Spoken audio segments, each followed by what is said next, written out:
Portanto, agora vamos conversar com Lioter Viegas, que se encontra em Açores, Portugal, que também vai nos ajudar a compreender a segunda volta das eleições presidenciais de 2016. Até o momento, os dados provisórios indicam Evaristo Carvalho como novo presidente da República de São Tomé e Príncipe. Para a segunda volta, nós temos Evaristo Carvalho, de acordo com os dados provisórios, eleito como novo presidente da República de São Tomé e Príncipe.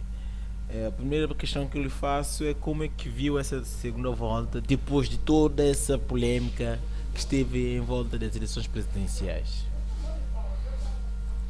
A segunda volta das eleições presidenciais era um dado adquirido que teríamos o Sr. Evaristo Carvalho eleito presidente da República, não é? Basta que tivesse um voto, o seu voto, seria eleito presidente da República. Portanto, não vi nada de mais e nada de estranho nesta segunda volta das eleições presidenciais que decorreu no domingo. E a título disso, como é que fica a questão de legitimidade? Eu acho que não está em causa a legitimidade do novo presidente da República. Foi eleito, segundo os dados, com pouco mais de 42 mil votos. Portanto, eu acho que a legitimidade não está em causa, apesar, e provavelmente vamos falar disso, de um número de abstenção que houve nesta segunda volta das eleições. Sim. Bom, então nesse caso já vamos entrar com a questão de abstenção. A abstenção, digamos, foi de um número elevado. Numa eleição, seja ela presidencial, legislativa ou autárquica, nós temos em conta o valor da abstenção e não vale a pena nós estamos aqui a fingir que não houve abstenção e tentar desvalorizar esse processo, porque os dados que nos chegam apontam que em cada 100 pessoas, em cada 100 eleitores, 54 não votou, não é? Estamos a falar de 54%. São pessoas que não quiseram ir às urnas. E isto fragiliza o processo democrático no país. Portanto, se pudermos fazer todos os esforços no sentido de diminuir a taxa de abstenção, incentivar os santomenses a ir votar, é bom. Portanto, a atitude de querer desvalorizar a abstenção não é a mais correta e só ajuda a agudizar a situação. E como é que, aliás, para si, o que é que está na origem da abstenção, do elevado número de abstenção? O elevado número de abstenção, na minha opinião, deve-se a vários fatores. Dentre eles, esta profunda que houve nesse processo eleitoral. Nós sabemos que na primeira volta, o processo não foi claro, é preciso dizer com essas palavras, e essa não clareza foi confirmada pelo presidente da Comissão Eleitoral Nacional, que disse que houve falhas gravíssimas, não é? E dar razão às pessoas que invocaram que o processo não foi claro. Por outro lado, a recusa do Presidente da República, Dr. Manuel Pinto da Costa, em não ir à segunda volta invocando os motivos que invocou, não é? Levaram à mobilização de muitos santomenses. E depois há outros fatores. Se nós descontarmos a segunda volta, vimos que na primeira volta a taxa de abstenção também atingiu cerca de 37%, salvo erro, não é? Portanto, provavelmente as pessoas estão desmobilizadas em relação aos políticos e aos atores políticos. Portanto, cabe-nos a nós, e em primeira mão, os atores políticos, no sentido de tentar encontrar uma nova forma de fazer política para que as pessoas se sintam motivadas em ir votar. Ainda falando da abstenção, aquilo que nós constatamos é que dois candidatos, né, não exerceram o seu direito de voto. Entre eles estão a candidata Maria das Neves e Manuel Pinto da Costa, que por sinal são presidente da República e vice-presidente da Assembleia Nacional. Qual é a leitura que fazes dessa situação? Essas duas individualidades, estes dois santomenses, fazem parte dos tais 54 santomenses em que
portanto, não era compreensível, principalmente dos seus apoiantes, que ela fosse votar numas eleições que considerou injustas e até certo ponto fraudulentas, na sua ótica. Sim, falando aqui de um conjunto de motivos, pegando um pouco na decisão do tribunal, sobretudo da recusa liminar do pedido de impugnação, eh, faltou ou não provas concretas, digamos assim, sobretudo nas assembleias de votos? Provavelmente sim, atenção, as decisões de tribunais são para ser respeitadas, mas podem ser discordadas. Quer dizer, eu enquanto cidadão, posso discordar de uma decisão de um tribunal ou de uma decisão ou de um ponto de vista do presidente do Supremo Tribunal de Justiça, mas eu devo acatar essa decisão e respeitá-la, não é? Mas nada me impede de discordar dela, não é? Portanto, provavelmente faltou provas, não é?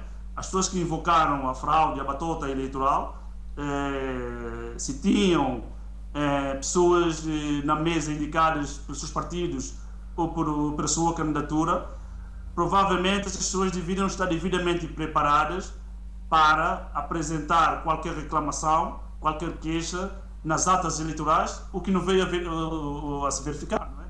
E aqui é um outro ponto em que nós devemos ter atenção. E penso que, em primeiro lugar, os partidos políticos e as candidaturas devem preparar e instruir muito bem as pessoas que indicam para a mesa, e também a Comissão Eleitoral Nacional deve fazer uma avaliação mais rigorosa e mais criteriosa das pessoas que vão para a mesa, porque é uma responsabilidade enorme. E aí nós vemos nessas eleições que provavelmente as pessoas que foram indicadas para a mesa não tiveram a mínima noção e não tiveram a responsabilidade daquilo que são umas eleições. Bom, pegando em conjuntos de motivos e não só aqueles assuntos que foram apontados pelos candidatos que ficaram no terceiro e segundo lugar, digamos assim, na sua ótica, esta eleição deveria ser ou não anulada? Eu não estou em condições, nesse momento, provavelmente nem sentimento que esteja fora do processo, tem condições de dizer que deveriam ser ou não anuladas. E não tem dados concretos para dizer que as eleições devem ser anuladas. As candidaturas e os candidatos que apresentaram as reclamações deveriam apresentar provas concretas nos órgãos próprios, no sentido de ver as suas reivindicações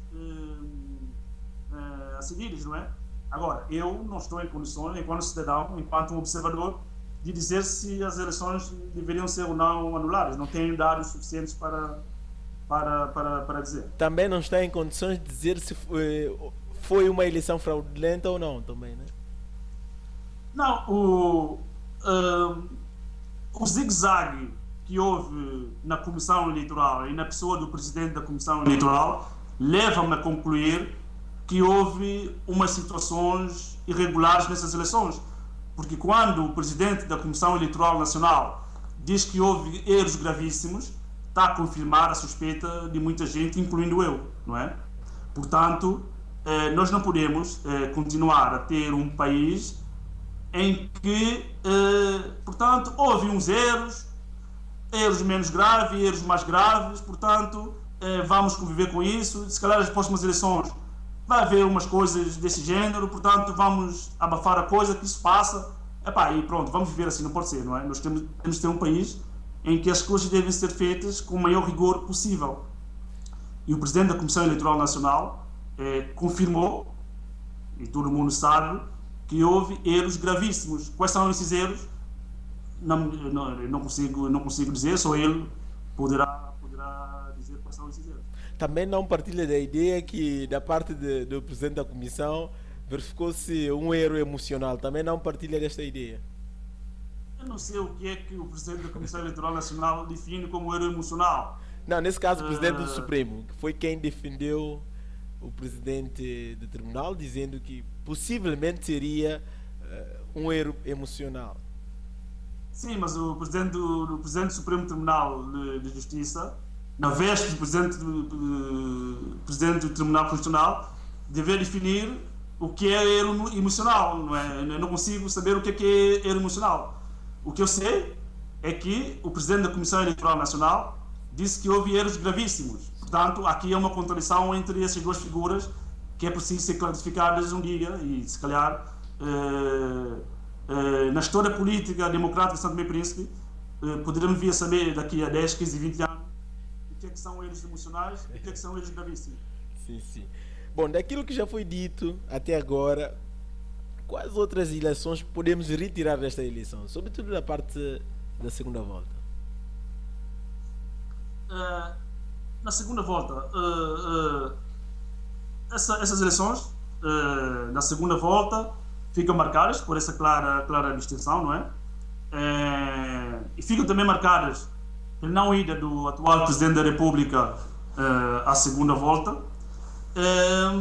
E também creio que, passado esse período eleitoral, com o novo Presidente da República, e a qual, desde já, apesar desse número de abstenção, apesar de ser um candidato solitário na segunda volta, deixo aqui um voto de louvor, porque, apesar de tudo, teve 42 mil votos dos santomenses eleitores, portanto, não é de desprezar, não é?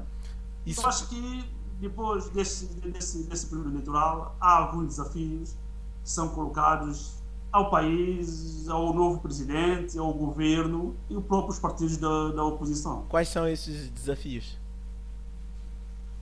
Basicamente, o presidente eleito tem um grande desafio, que é perceber o que é que valeram estes 42 mil votos que teve. Portanto, o presidente tem a sua legitimidade própria, a eleição presidencial é uma eleição unipessoal. Portanto, o Presidente da República deve, a partir do dia 3 de setembro, posicionar-se como um árbitro, não é? Acima do partido político, dos partidos políticos, independente de qualquer poder político, independente de qualquer líder político, e ter o seu caminho próprio, porque senão podemos vir a ter um Presidente da República sem qualquer significado, e não é isso que nós queremos para o país. E depois há outro desafio, que é o próprio desafio do governo, não é? O governo sustentado pelo partido ADI tem nesse momento a maioria parlamentar, tem a maioria das câmaras municipais, tem agora um Presidente da República da sua área política. Portanto, o governo tem todas as condições para implementar o seu programa.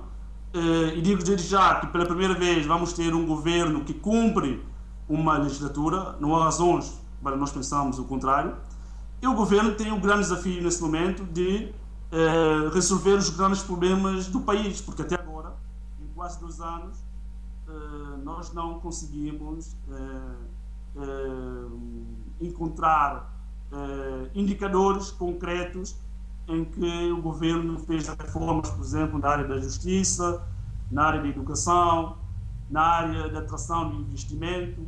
Por exemplo, nós temos um país em que temos uma economia débil, não é? Um fraco crescimento econômico, e o governo tem nesse momento tudo ao seu dispor para desenvolver políticas no sentido de aumentar o crescimento econômico do país, criar emprego, reforma na justiça. Nós ainda não temos um ministro da Justiça, tivemos um ministro da Justiça que foi demitido, até agora não temos um substituto.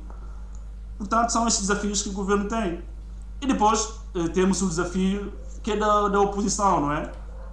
Porque um país pequeno como o nosso, um governo que tem uma hegemonia política perante os outros, dificilmente a oposição consegue o poder. Portanto, o partido ADI e o governo têm um foco, que é o foco no poder. E cabe aos partidos da oposição refletir, reinventar, inverter a sua massa, porque senão serão completamente atropelados pelo maior partido nesse momento, que é o partido ADI. Sim, eu abro Sim, diga. E depois, por último, eu creio que há o próprio desafio do país em si, não é? Depois dessas eleições, depois desse processo, nós temos um país completamente dividido ao meio. Nós temos um aumento de crispação política no país, não é? E há uma grande força de atrito no país de ambos os lados. Portanto, cabe também ao Presidente da República encontrar mecanismos para tentar detectar e eliminar essa força de atrito que existe hoje no país, ouvindo a oposição, ouvindo o governo, tentando unir os cacos que estão dispersos, porque senão mais dificilmente conseguimos ter um país mais avançado. Nesse caso, é fundamental aquela coesão nacional. Sim, e atenção que a coesão nacional não significa todos a pensar da mesma forma. Isso seria um erro e nem é isso que nós queremos, não é? Coesão nacional significa nós temos um objetivo comum para o país, não é? E cada partido, cada ator político pode ter caminhos diferentes para o mesmo objetivo. Portanto, e a oposição deve fazer o seu trabalho. Ok. Abro só um parênteses aqui para solicitar-lhe como é que viu a presença do representante do secretário-geral das Nações Unidas aqui em São Tomé e Príncipe. Como é que viu essa chegada, essa vinda, digamos assim? Eu não tenho bem a certeza, mas penso que é a primeira vez que o representante do secretário-geral das Nações Unidas vai a São Tomé e Príncipe para inteirar-se do processo eleitoral. Portanto, isso é um sinal. É um sinal de que as coisas não foram lá muito bem, porque se estivesse muito bem, não valia a pena nós termos o representante do secretário-geral das Nações Unidas. Portanto, mas eu penso que fez bem, foi inteirar-se da situação e fez bem, sobretudo, quando teve encontros com os membros do governo, com as diversas candidaturas e com a Comissão Eleitoral Nacional. E é isso que tem que ser feito. Nós devemos dar voz a todos, não é? E achei muito interessante essa presença do secretário-geral, do representante do secretário-geral das Nações Unidas. Como uma última pergunta, última questão, digamos, como que fica a nossa democracia e a nossa imagem externa? Perante o quê? Depois de tudo o que aconteceu na primeira e segunda volta dessas eleições. A nossa democracia deve ser trabalhada diariamente. Quer dizer, nós vivemos num país democrático, mas a democracia deve ser aprofundada cada dia que passa. Os deputados na Assembleia da República devem fazer o seu papel, devem questionar o governo sobre a política e o programa do governo, se está a ser executado ou não. Os órgãos de comunicação social, tanto público como privado, devem fazer o seu trabalho, devem fazer um trabalho de investigação, no fundo, e ver se efetivamente essa democracia está a ser aprofundada no país ou não. Deve dar voz a todos, tanto os partidos da oposição, tanto o governo, as entidades públicas e privadas, deve dar voz à sociedade civil para exprimir, tanto a sociedade civil com opiniões diversas, não é?